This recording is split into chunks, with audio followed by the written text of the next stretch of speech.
What's up, guys? Welcome to Stuck on the Screen, where we watch movies and TV shows and never miss a scene. Today, we watched Venom for you, and we're going to give you a spoiler-free review. We're going to be doing an in-depth review after this, so make sure you check out the video at the end. We'll link it. But today, right now, we're just going to be doing a spoiler-free.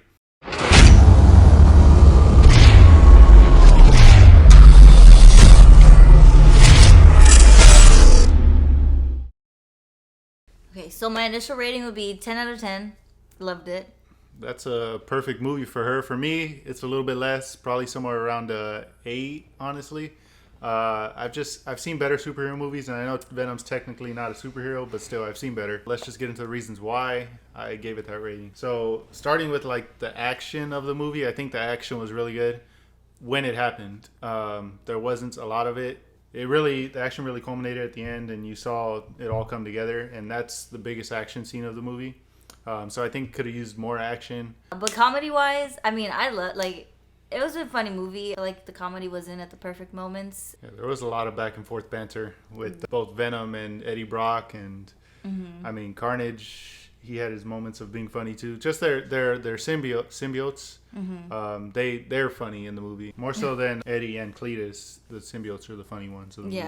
So I feel like there was a lot going on in the movie, like a bunch of different little storylines, to where like there's so many things going on in my head. I'm like, what if this happens? What if this happens? Is this gonna happen? And it's just like. So it wasn't predictable for you. Yeah.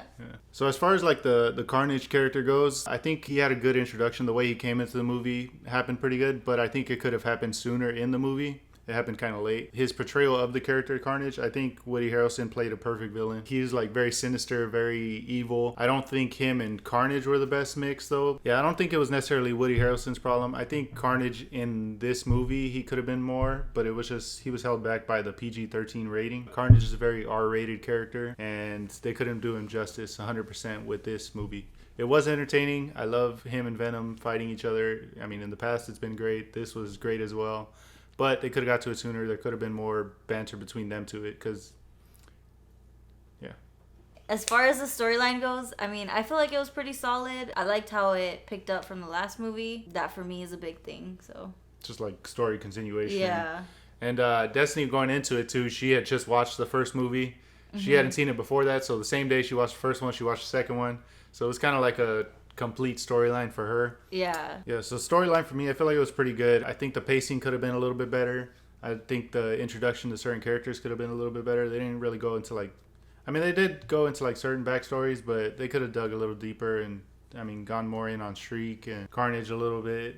But yeah, so that's the biggest thing for me. It's just pacing of the movie, but still a good movie. So yeah, the end of the movie definitely left me wanting more. They left a lot of cliffhangers at the end. There's definitely some big things coming in that Venom universe.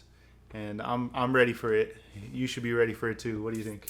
I'm ready for it. I mean, as I was telling Chris, like I was so glad I watched the first movie right before I seen the second one because I was like, I need more. I need it now. She literally texted me that right before the movie. But she's definitely gonna have to wait a little bit. I don't know when the next movie's scheduled to come out, but we're ready for it. Yeah. Is it worth watching again? I mean, I feel like any movie really is because then you get a whole nother perspective. You get like the little details that you missed the first time. First time you're just paying attention to the big plot, but you get to focus on the little things. Yeah. I don't know if I agree that every movie's worth watching twice. There's some movies I wouldn't watch twice. I guess. but this one, as far as like, I mean, superhero movies, I kind of gotta agree. Superhero movies, you definitely gotta watch twice. There's so much going on, and there's way too many things you're gonna miss on the first go through. Yeah, all the little Easter eggs. Yeah.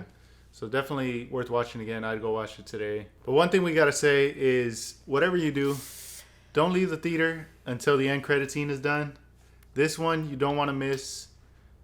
Big things to come for Venom. But yeah, make sure you stay in the theater till the end. Yeah, you should for any movie anyways. Don't ever leave early. Yeah, even when we were watching it, we saw people leave like right away as soon as they thought it was going to be over. Like the actual movie hadn't even finished yet and people were standing up getting ready to go out. And that's not saying that the movie was bad. I don't know what was up with them. They want to be the first ones out. Don't hit traffic on the way out, I guess. But they're just not true fans. Stay to the end. That's our message of this video. Yeah. Do not skip the post-credit scene. And make sure you check out our in-depth review as well as checking out our Mummy review. And stay tuned because there's a lot more to come. Stuck on the Screen, out.